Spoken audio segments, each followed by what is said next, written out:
All right, everybody. Welcome to a special edition of the Paul Green Comedy PaulCast. I have a very, very special guest. That's a lot of specials. I like it.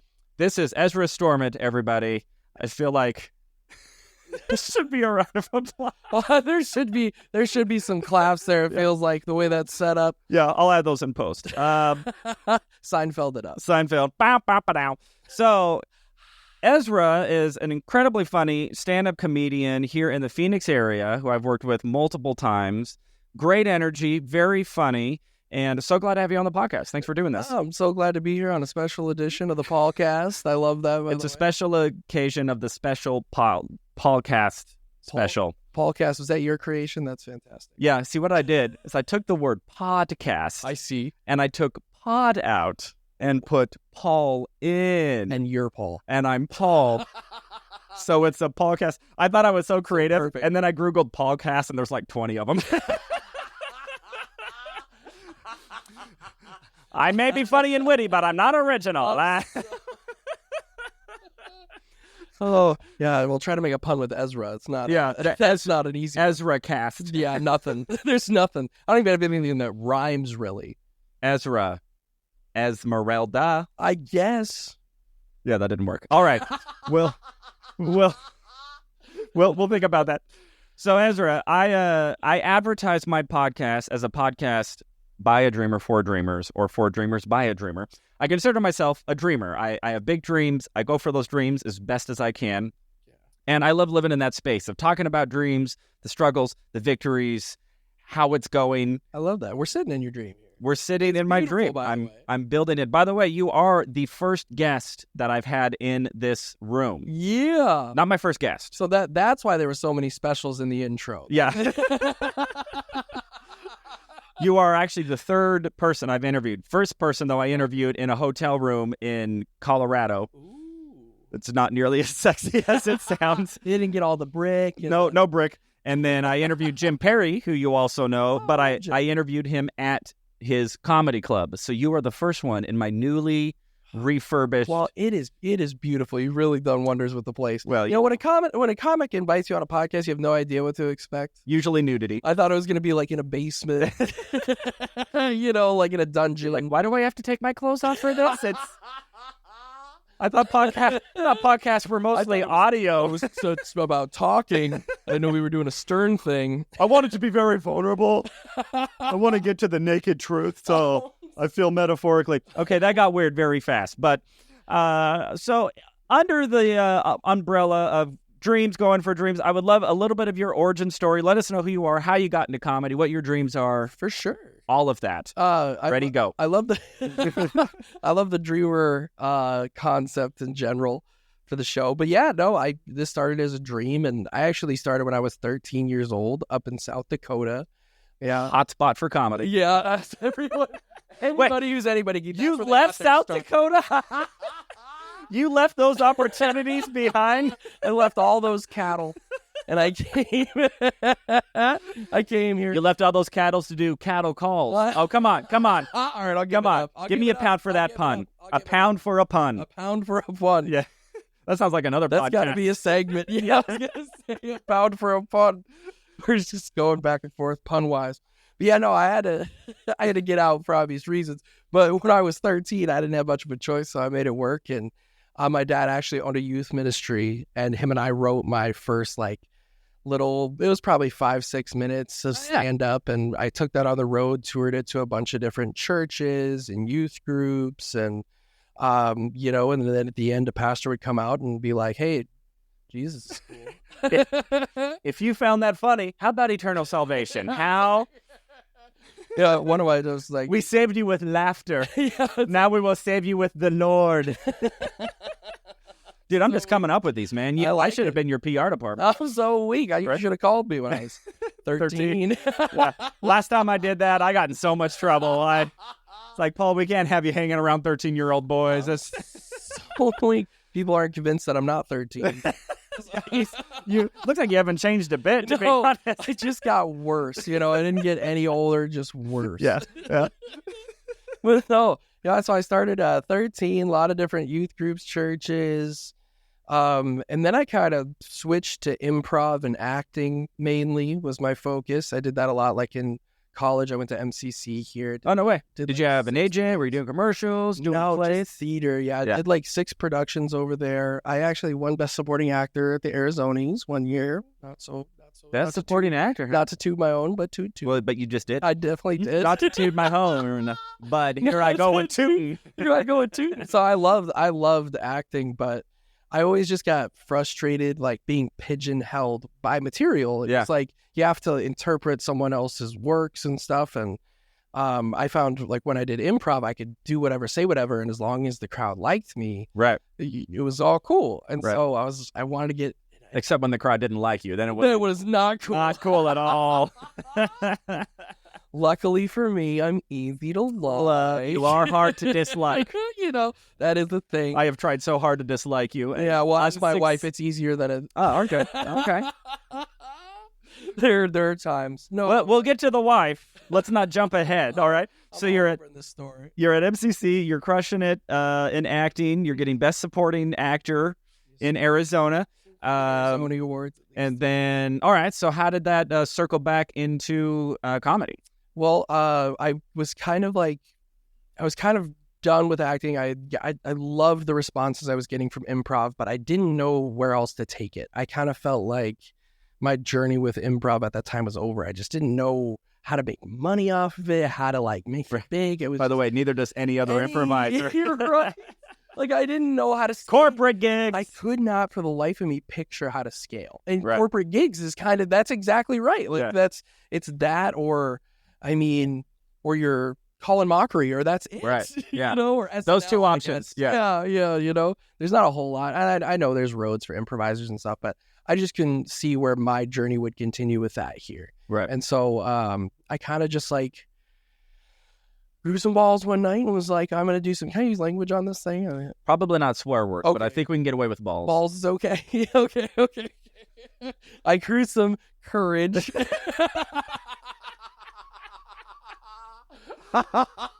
If you need to blame balls. Your courage dropped. My courage dropped. And, that's funny. All right. I'll take it. Pound for pun. We'll Pound for pun. We'll crack ourselves up if nothing else. Yeah, well, no one else has laughed at me ever. I just, Man. So yeah, I didn't know where else to take it, and so I grew some courage, and I went to Devil's Advocate. Across the street from Tempe Improv, and I tried some wacky stuff there. I was actually doing my Hitler bit at the time. it's a great bit. Gotta love Hitler. It was in its. You know, the only thing I love more than Hitler is a Hitler bit.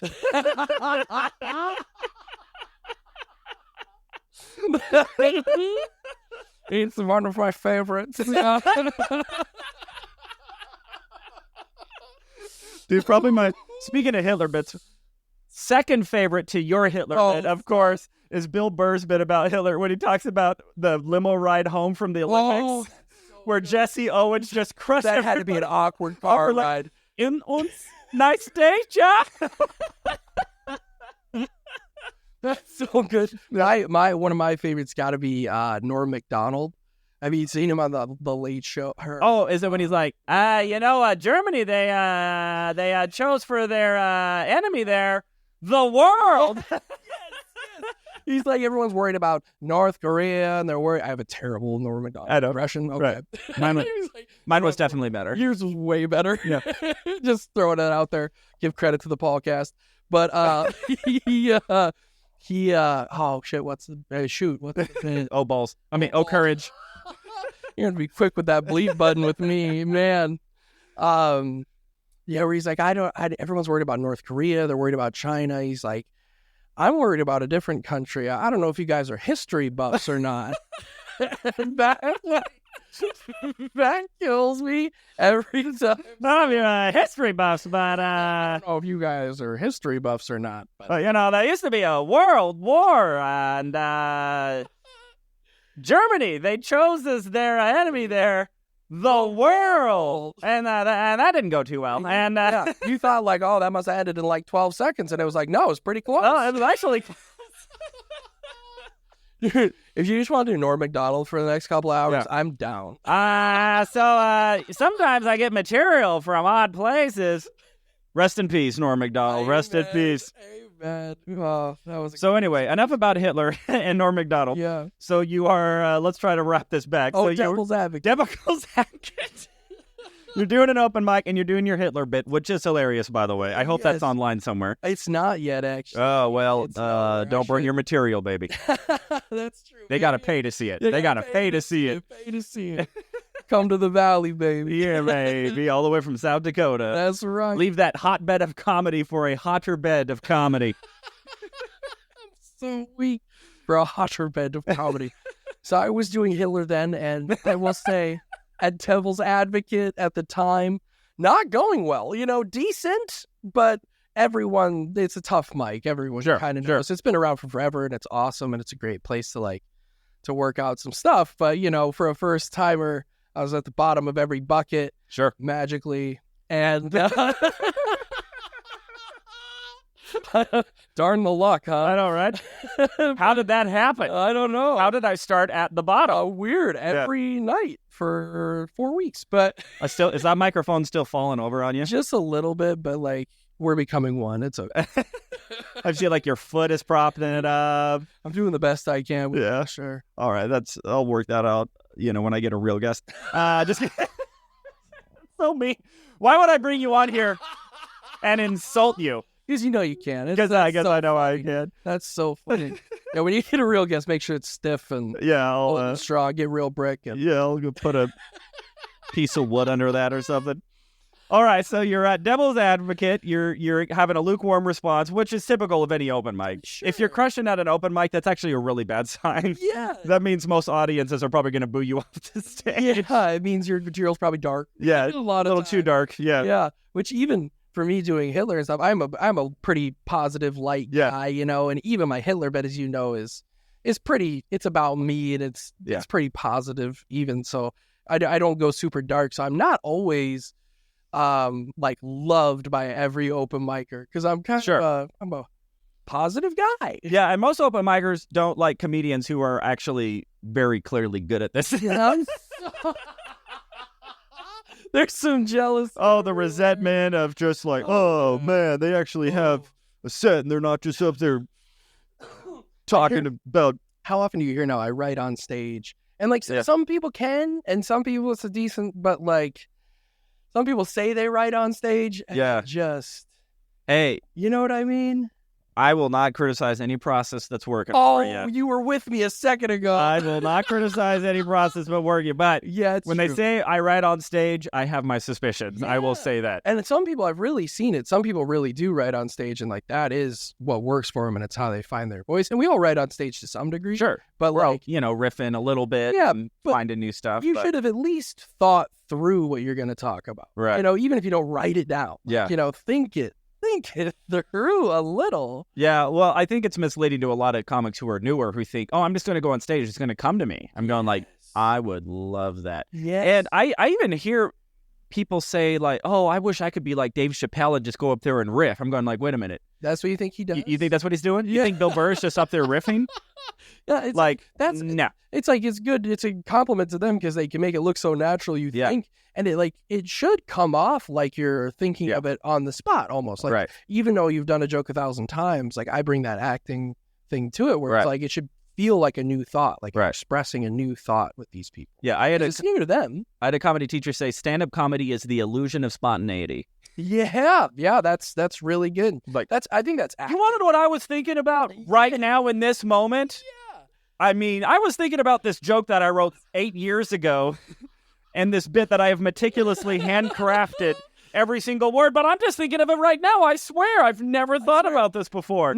So Hitler, right? You want to what occurred to me about Hitler just now, right? I actually, I saw this comedian, and it was so funny to just pull the curtain back a little bit because he's a brilliant comedian. His name's Rodman. He won Last Comic Standing like 4 or 5 years ago. Oh my gosh. Incredible stand-up comedian. So, he was touring. He was on The Tonight Show. He's blowing up. And he was here at the Tempe Improv. And I bought tickets to see him 2 nights in a row because I liked him that much, right? Dang. Now, if you listen to his material, again, sounds so spontaneous. sounds so off the cuff, right? Now, what was funny, and here's where we pull the curtain behind, right? In the middle of the show, he has a bottle of water on the stool, right? In the middle of the show, just randomly, he grabs the bottle of water. He starts trying to unscrew the cap, and it's kind of difficult. So he just hands it to this woman in the first row while he's just doing his material. She opens the thing, he takes a drink and puts it down. I was like, oh, that's kind of funny. I went the next night, beat for beat for beat, word for word for word, and the exact same part, grabs the water bottle, tries to unscrew it, hands it to somebody in the front row. They unscrew it for him, takes a drink. That was like written into his act. And it's like you said, the illusion of spontaneity. That's exactly what I think Louis has talked about that, in some of his things. He's like, I want to make it seem like it's happening now. Like you're with me while I'm creating these ideas, even though we've created them years ago. And that's all acting is, right? It's ideas that are written by dudes that are mostly dead. Right. Now you're taking these words and you're making them I don't know, kind of alive again. Yeah, and that really is what's so fascinating about stand-up, and also sort of encouraging, because I think there's this idea of, stand-up comedians are just funny people, and they just stand on stage, and because they're funny, that's what makes it funny. It's like, no. And so many audiences, I think, miss that. No, you're actually watching somebody who's written like a play. Yeah, who's crafted. Yes. Yeah. And if it's, I think you're right. I think there are a lot, especially new comedy audiences who think that, who don't listen to like podcasts where comics like, do the how it's made kind of deal. Right, right. Yeah. And I was actually talking to Jim Perry about that, because he has his comedy club and he performs every week in his comedy club, and he has his routine, but he has a lot of regulars. He says, I'll have regulars coming up to me and said, oh, well, that's what you did last week. You know what I mean? And you're like, assuming that, yes. Oh, he just writes a new 15-minute spontaneous every week. Yeah, performance. And it's just or every night. Yeah, or every night, right? Yeah, and it's like, that's just not what we do. Like, there are comedians who write an hour and they tour with that hour for a couple of years. Yeah. It's kind of, I'm still doing jokes I wrote 8 years ago. Oh, yeah. And you always should be adding new, and refreshing the material a bit. There should always be, testing new stuff. But there's nothing wrong with giving the crowd what they want. I know. Hitler. Right. Right, but I mean, it is a fascinating idea, because once you have a bit that works consistently, I mean, that's gold. Yeah. I mean, yeah. So to then be like, oh, I have this thing that I know works. I'm now going to go try to get another one of those. Because the process, as you know, to get to that gold is arduous and risky and uncomfortable and painful. And it's, first of all, you just got to write something, think it's funny in your head, get it on paper. Well, people don't realize how much editing is involved. Like, I don't know about you, but like I have probably like 30 pages, 40 pages at home, just like full of jokes. And I probably use like 2 pages. Right. You know what I mean? Yeah. Something like that. Like, there's so much editing. And then of those 2 pages, like a page survives. Yeah. You know what I mean? Like, there's so much. It's constantly just like spewing ideas, whittling them down. Spewing ideas. Yeah, my first comedy teacher, Tony Visick, he said, if you want to write a good joke, write 10 jokes. Yeah. If you want to write 10 good jokes, write 100 jokes. Yeah. And that's it. Yeah, that's 100%. Yeah, so this idea of every time a comedian's on stage, that they're just spontaneously crafting this act. Yeah. And they do a new one every week, No, and I think, to go back to it, like, I think some open micers walk in with that belief too. And I think they can get up there and just like, I'll just like he does, like he crafts his set in that moment. I'll do the same thing. Right. It's like, that's not what we're doing. Yeah, not quite. And so you see a lot of open micers get up there and be like, right. Yeah, you do it better than I do it. Oh, well, That deer in headlights. I do it better, Norm Macdonald. You do it better, Hitler. I do it better, deer in headlights. We have our strengths, is what you're saying. You do better at converting people to Jesus. So I think you take our pros and cons, they all balance out. It all balances out. So, okay. So fun little tangent there on the art of comedy. Yeah. So let's get back to your life, your dreams. So you are at Devil's Advocate. You're doing some open mic stuff. It went tepid, as can be expected. Anybody who crushes at their first open mic. Yeah, it's an anomaly. Yeah. It's not, it's kind of like, I don't know if you're a golfer, but it's like doing good on the practice range. It's like, you might have a bad round. It's kind of like that. Like, your first open mic is good. It's like, Your first show might not be. Yeah. But yeah, you know, it was good though for me to be humbled and to you know, I think it's good for every comedian to go through that a little bit.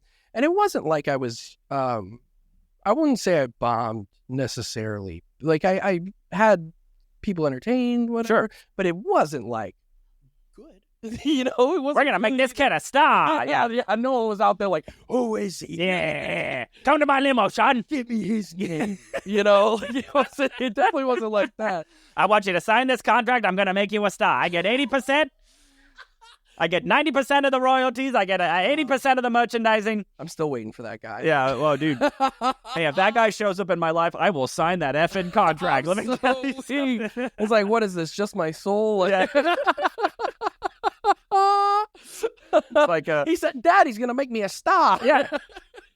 Actually, I did sign a contract with one of those guys in LA. So totally ended up being a fraud. Like literally, like ended up on like a fraud website. Oh, you're kidding. We had that's okay. I only paid him $74,000, so it was fine. Just kidding, I didn't. The worst that happened was I spent $500 on his photographer, who was a total joke. Oh my god! So it was a $500 lesson, not. That's funny. When I was like, I was probably like 12. I've always kind of had like an entertaining bug in me. Sure. Like I've always just been at least a little funny, and always definitely just like loving positive attention where I can get it respectfully. Right. And so my dad had an idea to bring me to this like modeling agency cattle call that was in Sioux Falls at this like big thing, and we all just for context, in South Dakota, this is a model. That was so mean. Why am I being so mean to you? This is the South Dakota 10, everybody. This is as good as it gets up there. When you eat nothing but corn, you get me a Brock Lesnar. That's it.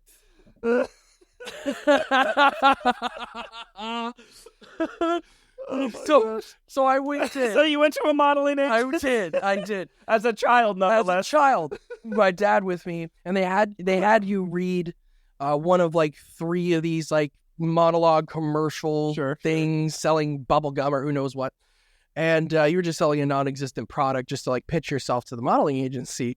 And I remember there was a kid in front of us who was there, and he asked if we would read together, and I was like, sure. And so I read and he read, and my dad and I privately, after I read with that kid, we agreed that like, hey, if this kid goes through, this is a scam. Like that was really bad.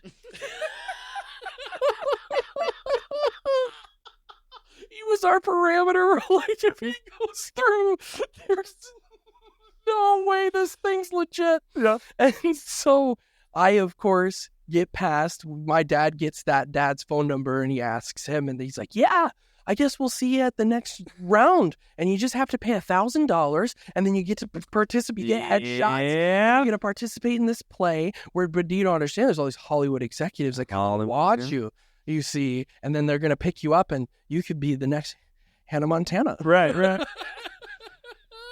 Beat for beat is exactly how I discovered that my first agency in LA was a scam, because he did the exact same thing. He brought me in. He got me headshots that were too expensive for what I got. Like $500 isn't too much for headshots, but you should get some really decent headshots. And of course, they were garbage, right? It should be a full day of for $500. It should be like a full day of shooting. Yeah. Like different locations. Yeah. Like that. You should be paying for a premium package.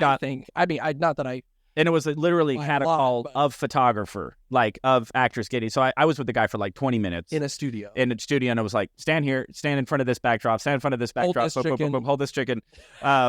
So then the next thing that he does, he goes, I get this email, said, hey, everybody, we're doing this convention in New York, like the models and talent, whatever. And it's, there's this promo, and it's like Ashton Kutcher in his underwear. And, this is how Ashton Kutcher got his start. And so you need to audition to go to this thing. And so I go into his office and I audition for him. And lo and behold, he accepts me, even though I'm already his client technically.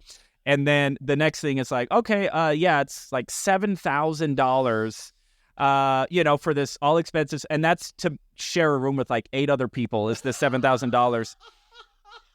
And when I look at the payment plans, all of the payments, when it says who to send the payment to, it's to the agency.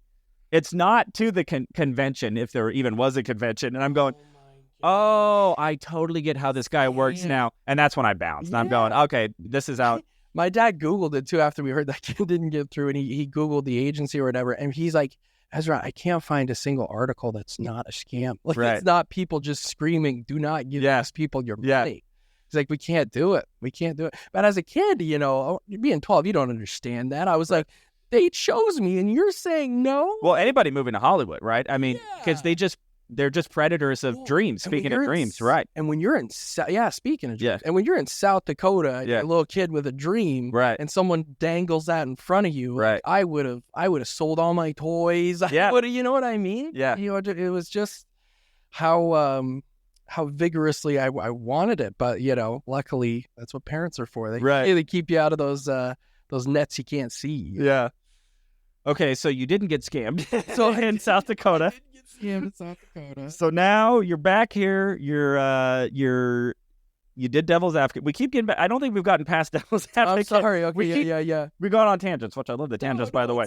So I want to hear sort of the transition of doing that first open mic to, well, that went well enough. You felt something. I felt something. I was like, you know, I think this is true with whatever you're doing. Like, if it's like slam poetry or open mic or whatever, just go watch people do it who are amateurs at it and are trying it for the first time too. Right. Like, because that's really, I went to Devil's first, not doing stand-up. Like, I just wanted to go watch a night. Right. Because I was like, you know, what is this going to be? And then you watch some people bomb and you're like, I'm better than that.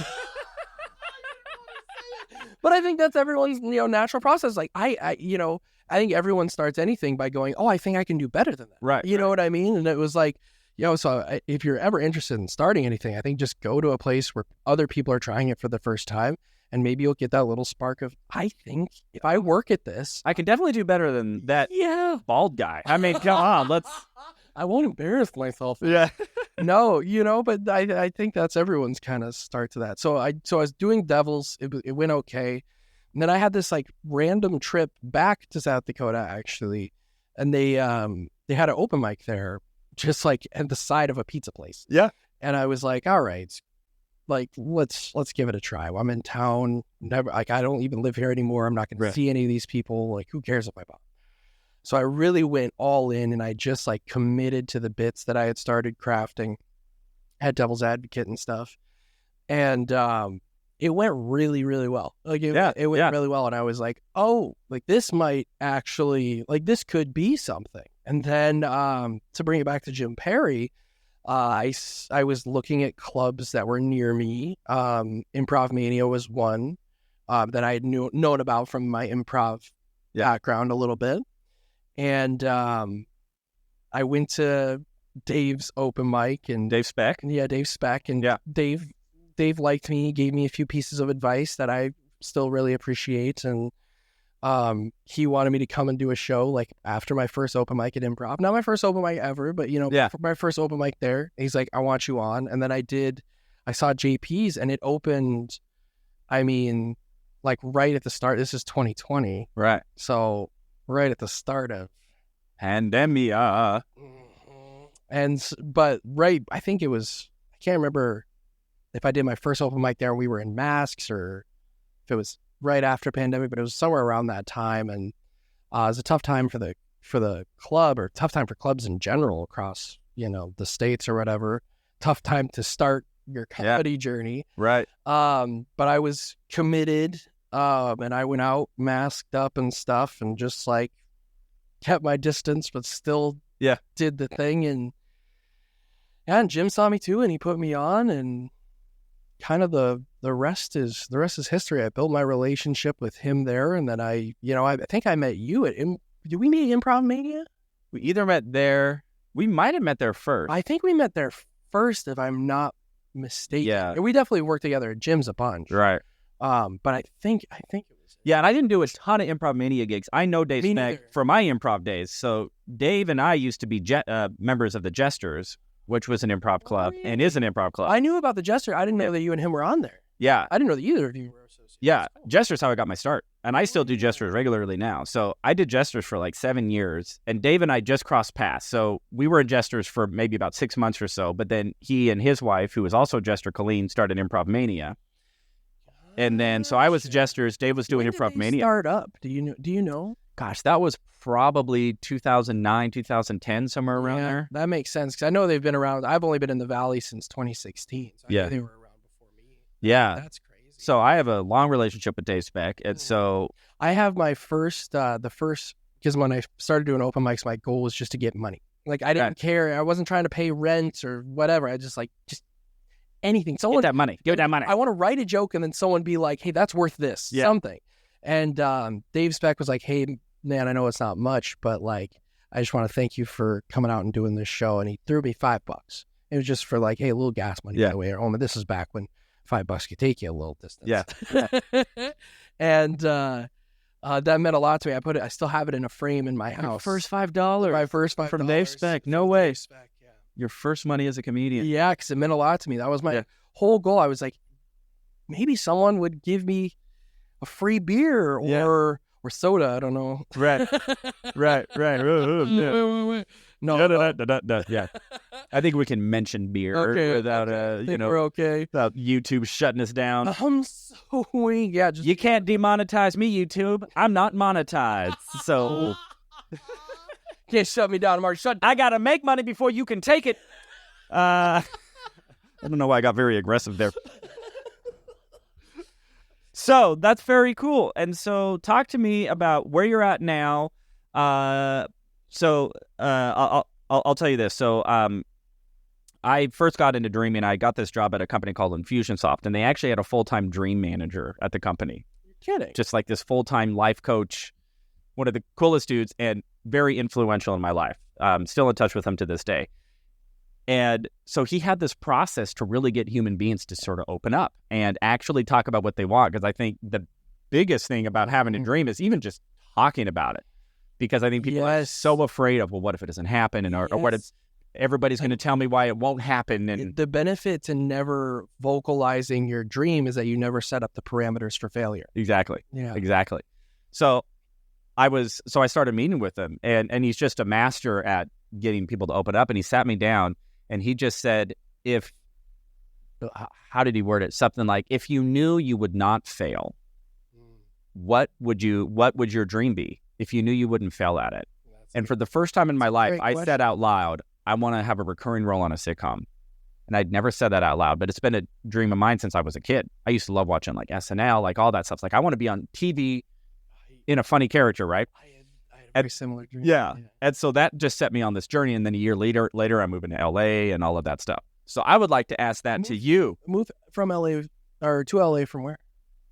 So I lived here initially. Gotcha. I don't know if you know much of my story. So no. I'm from here, but in 2015, I moved to LA and I was in LA for 7 years. Oh, I didn't know. I moved back here for a relationship that didn't work out, which you've probably heard me talk about on my stand-up. I have heard that. So that brought me back to Arizona, and then I've sort of been regrouping for the last...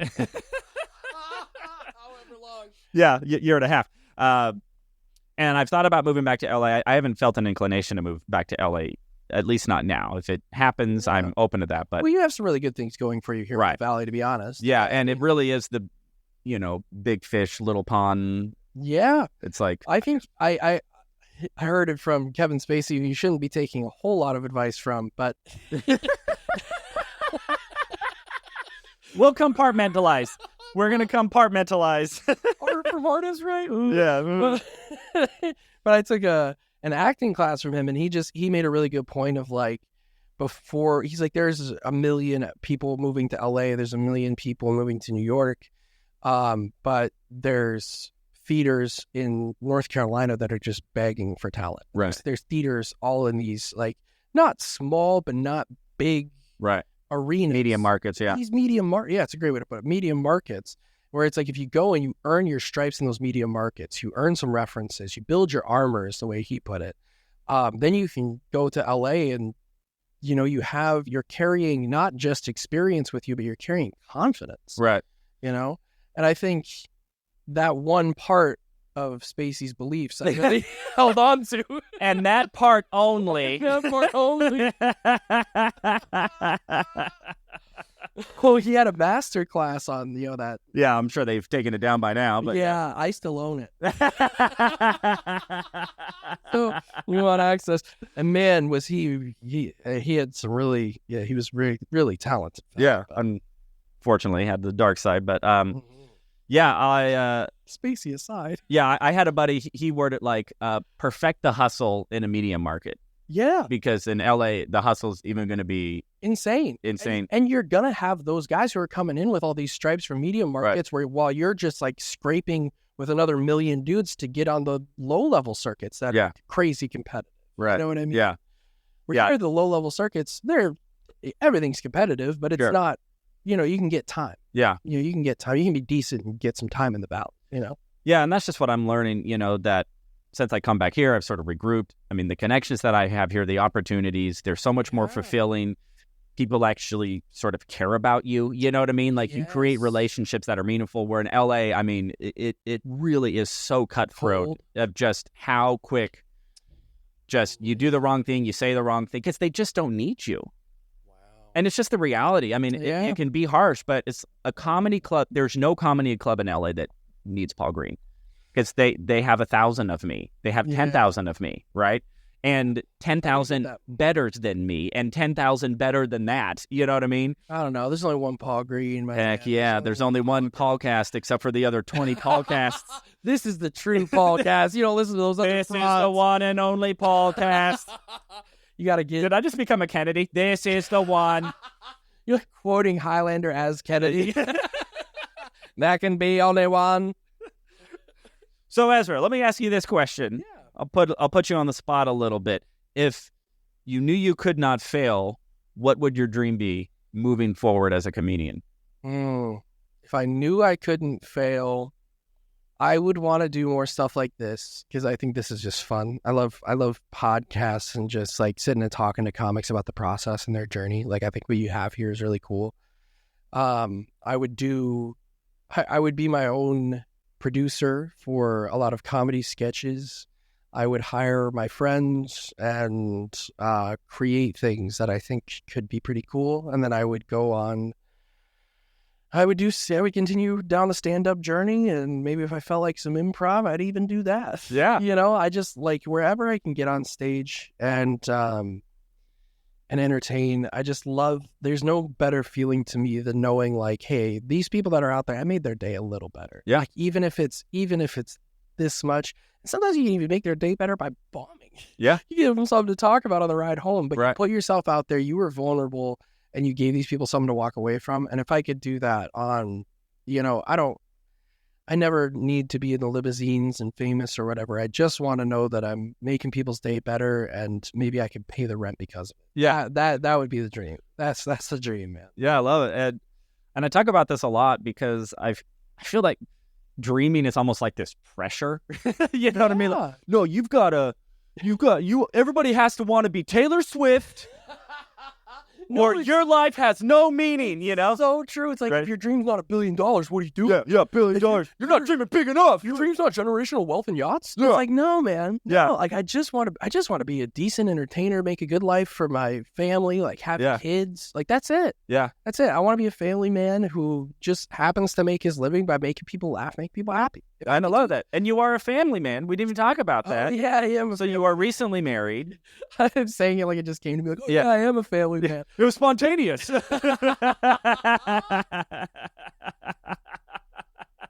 just came up with it on the spot. Right. It's not a pun, but I'm going to pound it anyway. Yeah. That was good. We write this podcast on stage. Which I find is funny. We actually are, but it's actually a spontaneous. That's what podcasts are. Yeah, no, right. You pick your format. Yeah, right. Pick a lane. Pick a lane. Nobody's entertained by this. You know what I mean? That's the difference. See, Paul, I never have a problem with you being mean to me because you're equally mean to yourself. I know, right? I will throw myself under the bus and then bring everybody with me. And then I pull everyone else under the wheel. Yeah.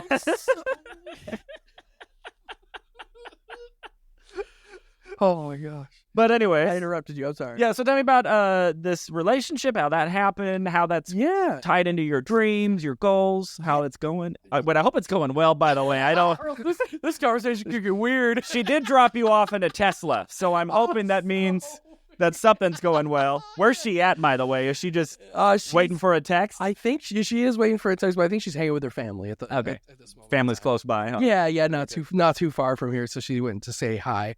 But we met in college at MCC. I told you I was doing those plays and stuff. The first play I did there was called Story Theater.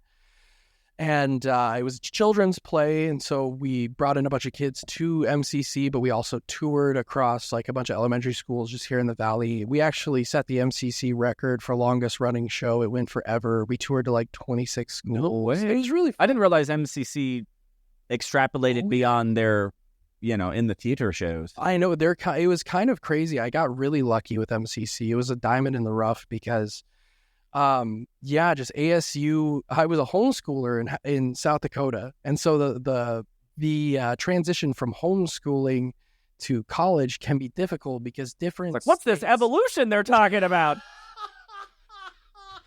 What is this book called Science? I've never seen this science book.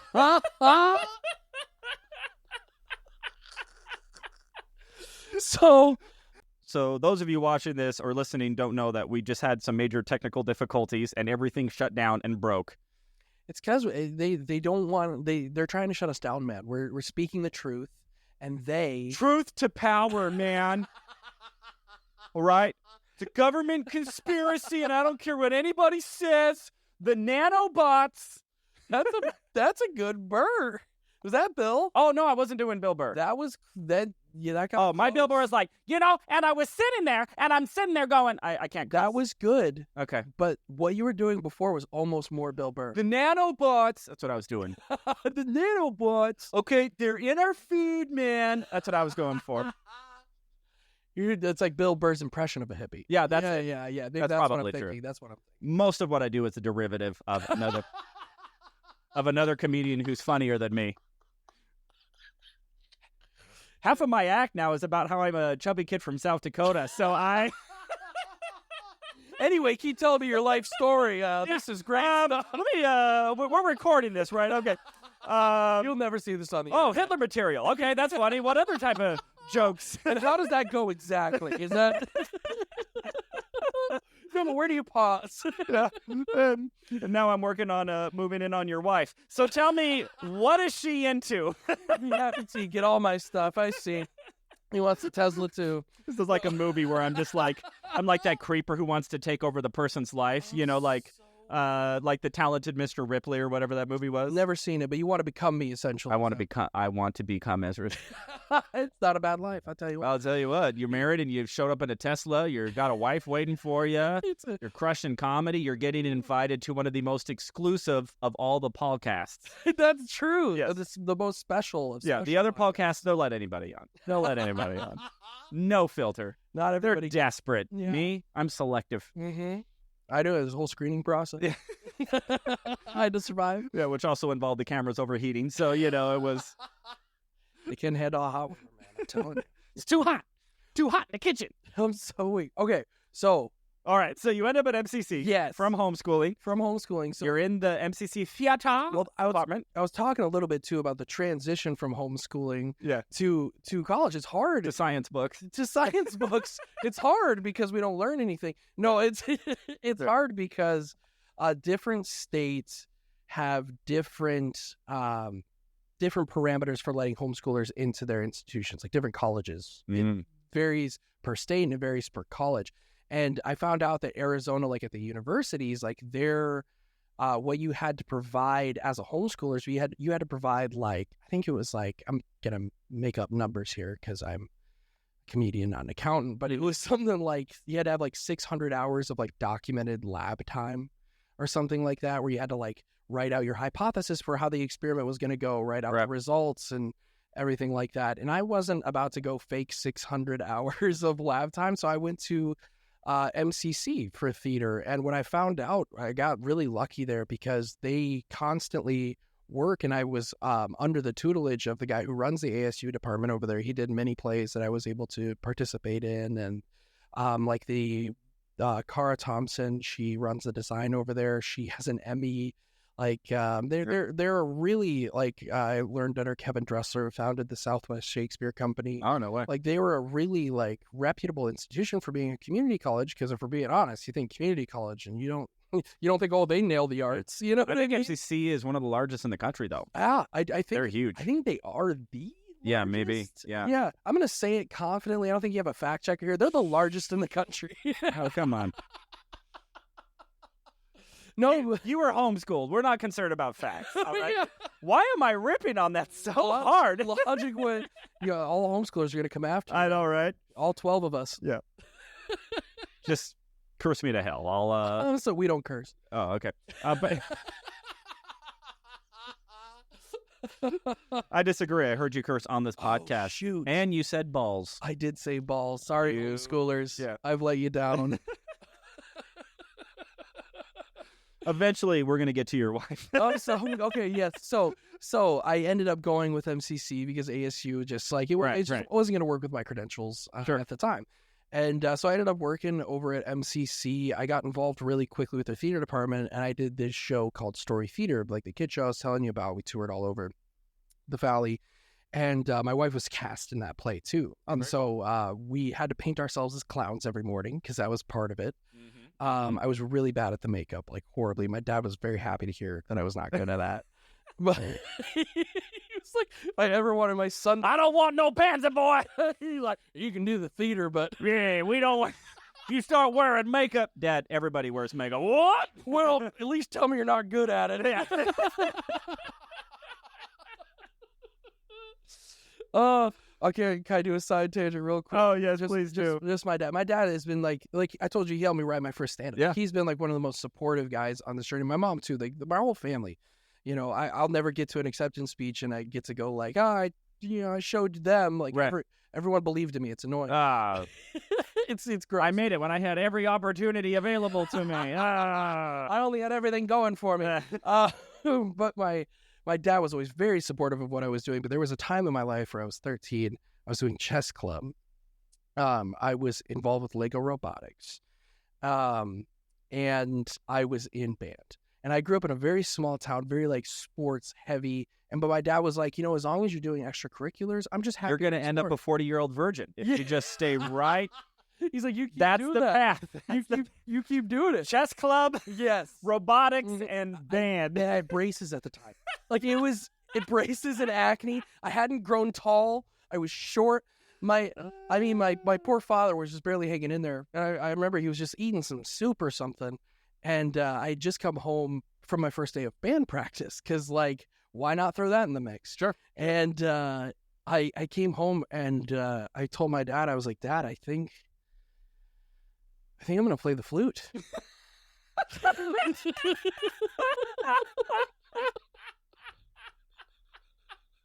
I'm dead serious. I was like, Dad, I think I'm gonna play the Dad flute. went into cardiac arrest. he That was- killed Dad. He was mid-bite. This is the guy who supported me through no matter what crazy idea. You can be an actor, son. You can be a comedian. Like, Yeah. I really believe you have that in you. Go do it. And he was mid-bite, and he was just like, you're not playing the flute. I have a line. I have a limit. He's like, I'm going to need you to get laid eventually. I can't. I want you to carry on the family line, son.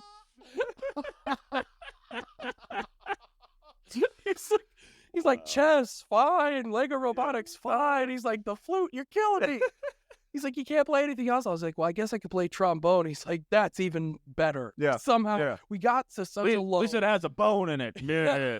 We got such a Bone is one low- letter away from boner. I like it. It's close enough. I grew up in such a small town. We had people knocking on my door like, hey, are you doing your push-ups? Like, make sure you're staying fit. We need you for this football season. Yeah. I was still like, no, theater. Like, Yeah. I'm not. I grew 6'2", and they're like, please come and do this stuff. Can't you play right tackle for us? Come That's exactly on. what they wanted. Yeah. And I was like, nope, I'm going to be a weirdo in that. And yet you still walked into this house with a limp. You could have gotten nuts. I still play softball. I'm in a freaking Denver Broncos. I'm like I'm like the nerdiest jock you have ever seen. It's so weird. I had a buddy in L.A., same body type as you, and his opening joke was, So I know when fat. you look at me, you think, wow, that lesbian probably plays softball, That's pretty good. which would work perfectly. Oh, that's perfect. That lesbian plays softball, yeah. I've done that before. I was like, I just came from softball practice. I said lesbian softball practice, but I thought that was redundant. Yeah. That's my buddy Travis, by the way. I gotta give credit to the joke. That's really funny. So I do you have a like supportive lesbian family. softballer, yeah. You're at MCC. You're putting on clown makeup with your future wife. With my future wife, little did I know it at the time. And funny enough, so I played a character called Simpleton, which was not a stretch. Typecast again. Slid into it. Typecast again. Well, and I'll tell you too, because like I know you're an actor, you can appreciate it. Like how I got the role was like everybody who I saw auditioning for this role of Simpleton, this very like dim-witted character, they all went in the audition like they were like, "Hi, Yeah. I'm Simpleton." And I just heard everyone going in that lower register, which is like it's just borderline not okay. It just doesn't really work, right? Yeah. And so I really like was like, all right, if they're all going low, I'm gonna go high. I'm gonna be the opposite. I'm at least gonna stand out. Yeah. And so my whole voice for Simpleton was like, "Hello, how are you?" Like it was like this like childlike wonder. Yeah. And it's booked it. They booked it, so it got me the role. And so I played Simpleton, and my wife, funny enough to bring it around, she played the princess who, if anybody could make her laugh, they would get to marry her. And Simpleton is the character at the end of the play that makes her laugh. And she went home with me, and then I was like, wouldn't that be cool in real life? And so I made it happen. Oh my gosh. Years later, actually, we were just friends until about 3 years ago.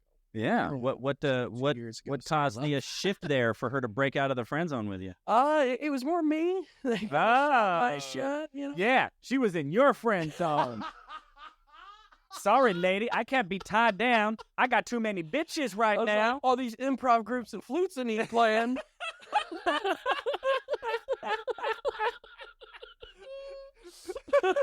I was too cool.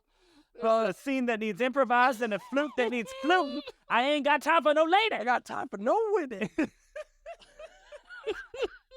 So, yeah, we ended up dating years later, though. I just kind of shot my shot, well, as the kids say, one night. And we kind of talked about it afterwards. Like, hey, what do we want to do with this? What does this mean? And I'm a very direct person. I was like, I don't date to mess around. I was like, do you see this long term? I only date to mess around.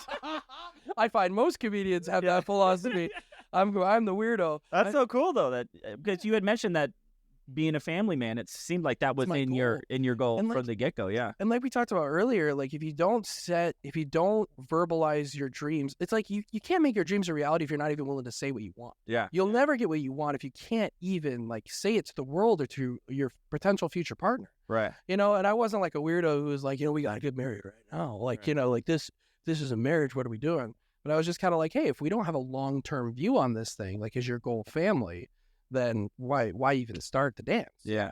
Yeah. I'm like, this is going to end in heartbreak eventually. You're just, yeah. So I'm a very direct person. I set those parameters on the first date, a psycho, but, I really like y'all, but where's this going? But where's this going, right? Which is, where do you see yourself with me in 5 years? Totally normally the females tend to bring that up stereotypically. It's like, what are we even doing here? Like, what's happening? But it was me first get the bread and you for the rest of my life.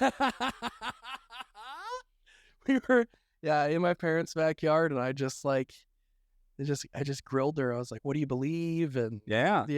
Like, so you still religious? Still practicing Christian? I assume she has that same faith as well. So she's a Christian as well. That made things a little simple. She came from a Mormon background. I came from like a more non. I have a Mormon background too. Oh, rock and roll. Which is why I'm atheist. That's yeah. Every person I talk to who says I grew up Mormon or I grew up Catholic is now a former Mormon. Yeah. Former Catholic. Every single one of my friends who I talk to is like, yeah, I grew up in the church. I'm like, really? You still involved? Like, no.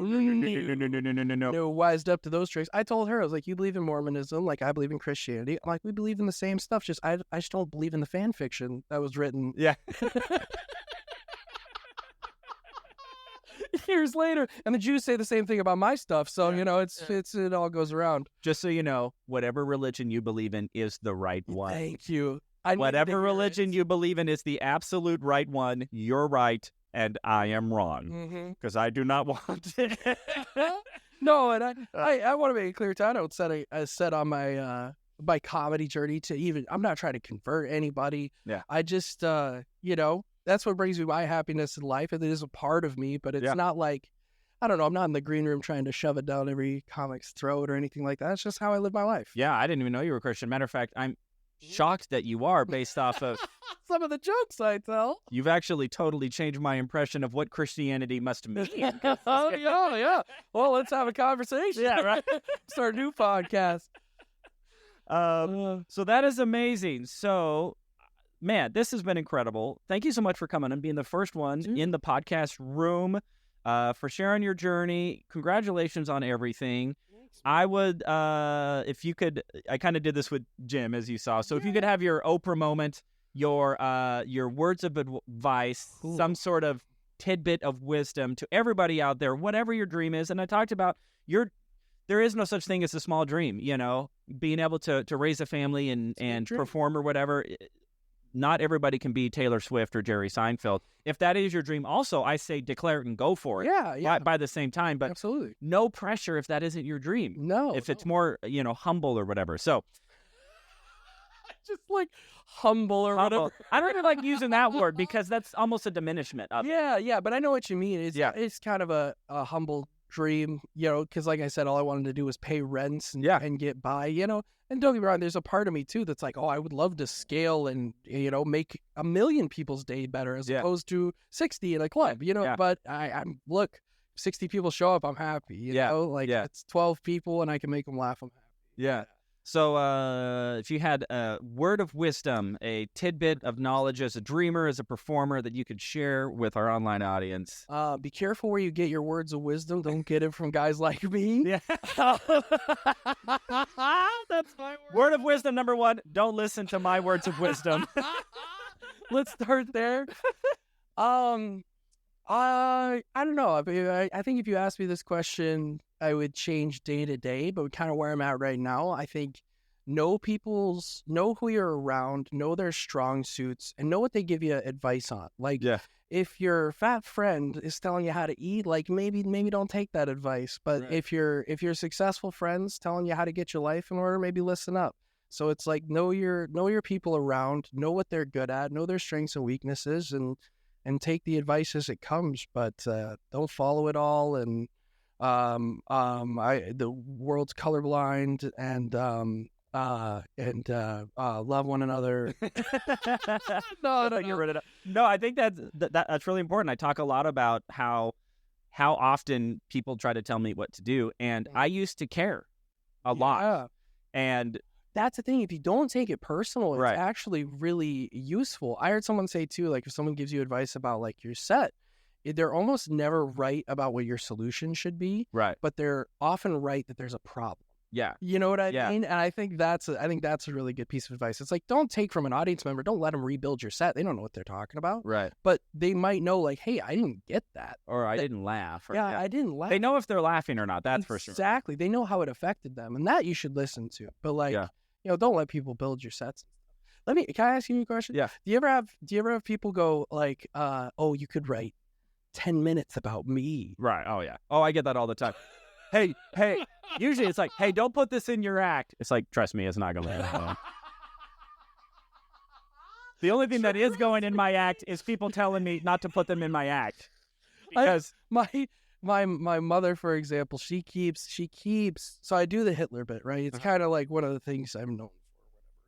And she keeps wanting me to do a Putin bit so bad. Let's just have a whole Let's just have a whole dictator. That's what I said. I was like, Mom, I can't be the dictator guy. Yeah. I can't just be the guy. I do a Russian accent, and I'm like, dude, but I bet you your Mussolini bit will knock people on their ass. That's so funny. So Mussolini, Hitler, and Putin was sitting in a bar. I'm like, hey, I thought I was the bad guy. I don't even know what that is. That was like Andrew Dice That Clay. was Clay. Yeah, that was Clay. 110% Andrew. So I'm effing Mussolini in a... Okay, now this is... Hickory dickory dock. Okay. Hitler came down a clock.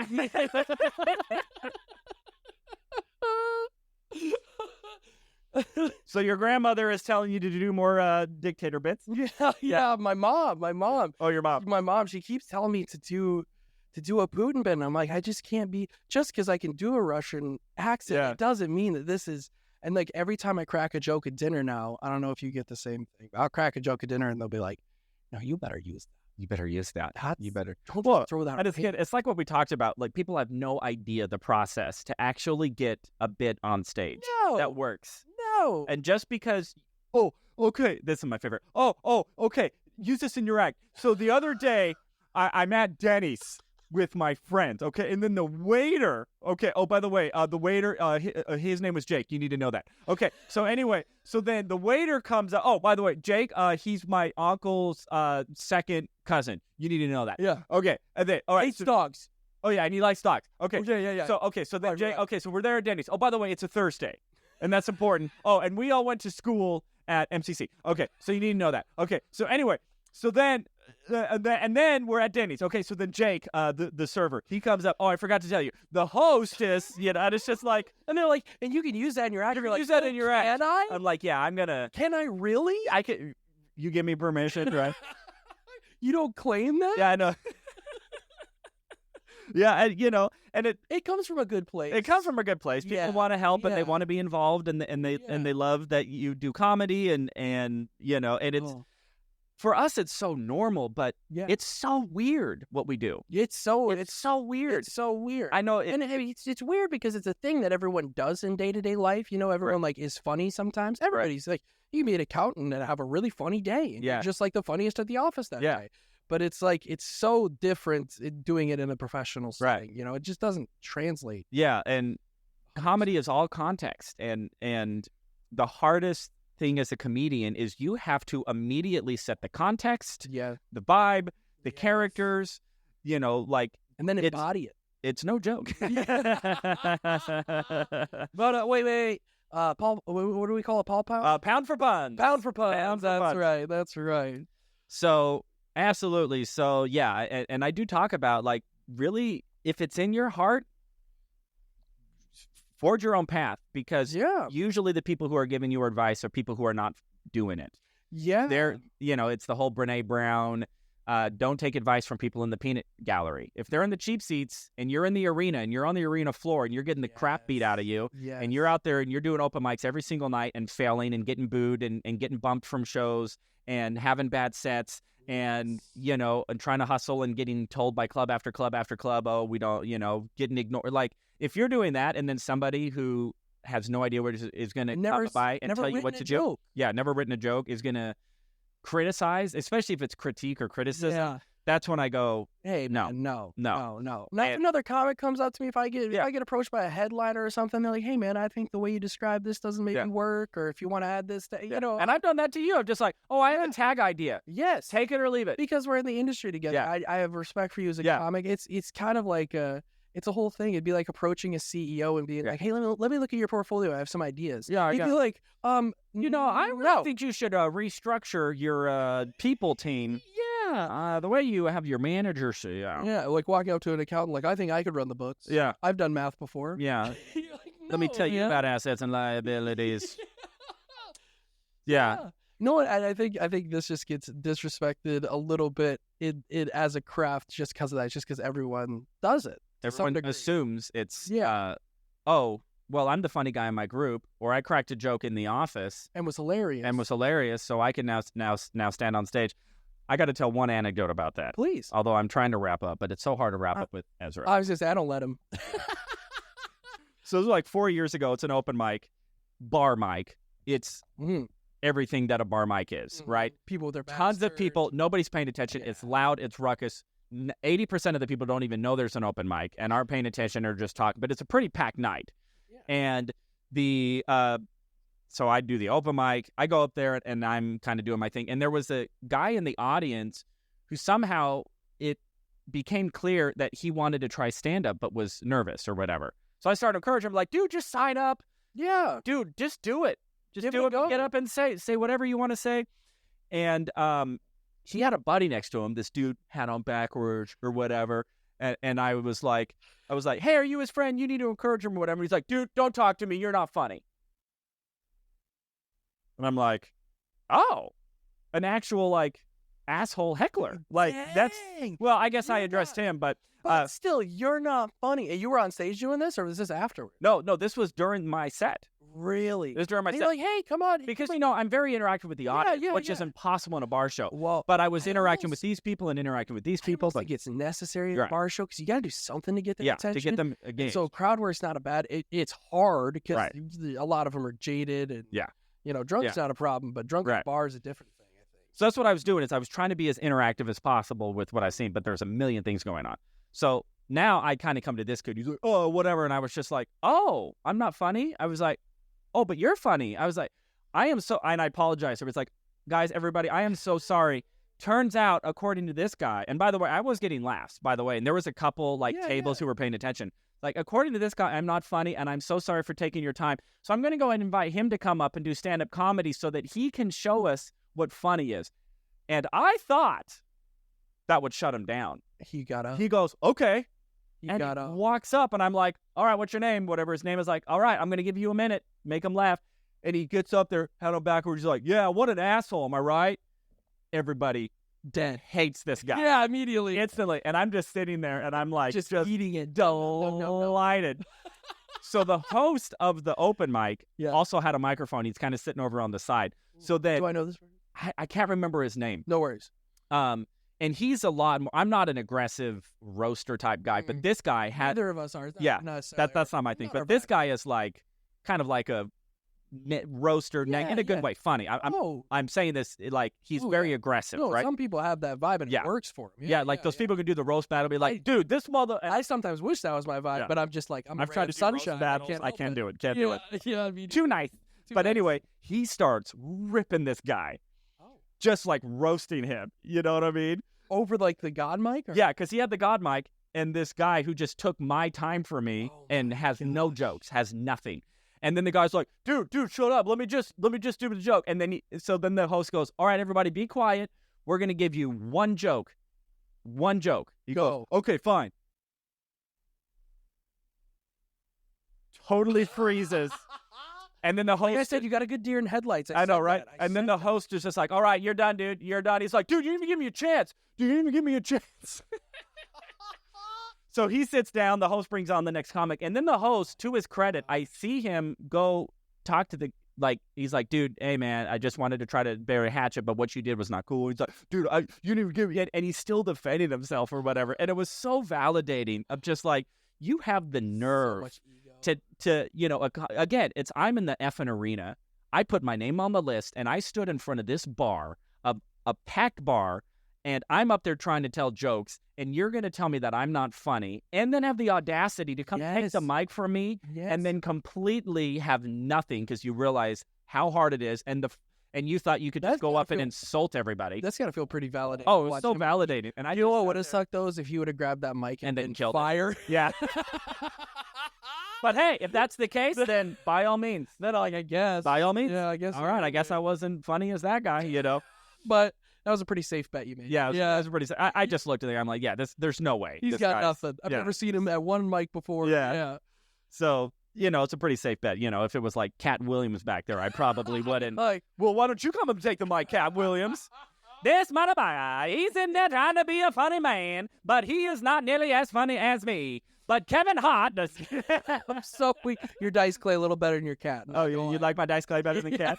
I've never tried to do Cat Williams before. That was actually not terrible. Not terrible. Not terrible. All right, Ezra. I think we gotta wrap this circus show up. No, wait. 7 more things quick. 7 more things quick.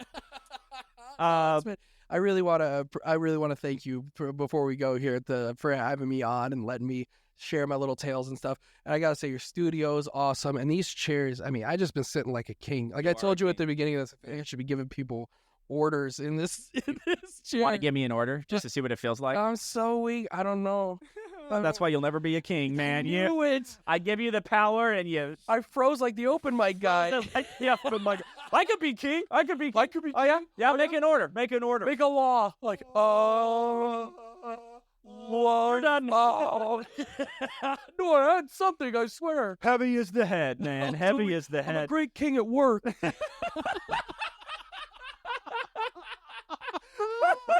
You should have seen me be king. In our Zoom meeting yesterday, I was barking orders left and right, dude. When I'm king with my friends, bro, you Hey, king, you can use this law in your act. use this law in your next degree. Yeah, dude, I was at Danny's and I came up with this law. Okay, so Jake came up. All right, by the way, Jake's my second cousin. Who's that guy with a sword? We don't need him.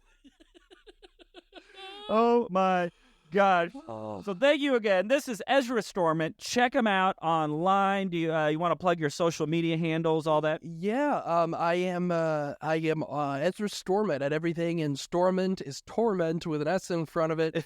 And real quick about dreams, actually, I started at Devil's Advocate, like I told you. It was across the street from Tempe Improv. My dream was to get up on that stage one day, and I'm actually going to be headlining February 4th. You're headlining at Tempe Improv. Yes, That's sir. a Sunday if my internal calendar. I'm going to try to make that. I think I can make that. Can I take and come? Oh, yeah. Dude, I got you. Yeah, come. Can I do a set? Just kidding. I just get totally get it. I don't think I have that power yet. I hate when comics do that. That's because you're not the king. Yeah, not the king. Yes, we saw what happened when you tried to be the king. It looks something like this.